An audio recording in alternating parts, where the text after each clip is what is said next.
Homeo doctor Das. സുഹൃത്തുക്കളെ, ഇന്ന് sinusitis എന്ന രോഗത്തെക്കുറിച്ചും അതിനുള്ള ഹോമിയോ മരുന്നുകളെക്കുറിച്ചും പറയാം.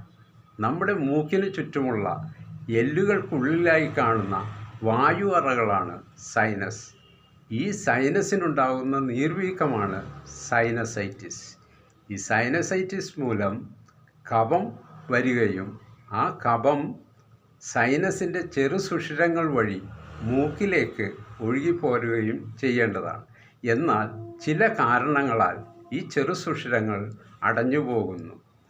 തലയിൽ കൂടുതൽ തണുപ്പടിക്കുക, തല കൂടുതൽ വിയർക്കുക, മൂക്കിൻ്റെ പാലം വളഞ്ഞിരിക്കുക, മൂക്കിൽ ദശ വളരുക എന്നിവ കൊണ്ടെല്ലാം ഈ ചെറുസുഷിരങ്ങൾ അടഞ്ഞുപോകാം.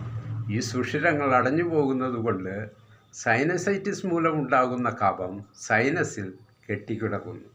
ഇതുമൂലം തലവേദന, തലക്ക് ഭാരം, കണ്ണിനു ചുറ്റും വേദന അനുഭവപ്പെടുക, തല കുമ്പിടുമ്പോൾ തലവേദന കൂടുക, മൂക്കിൽ കൂടി വരുന്ന കഫത്തിൽ രക്തം കാണുക, തൊണ്ടയിൽ കഫം വരിക, വായിൽ ദുർഗന്ധം അനുഭവപ്പെടുക എന്നിവയെല്ലാം സൈനസൈറ്റിസിൻ്റെ ലക്ഷണങ്ങളാണ്.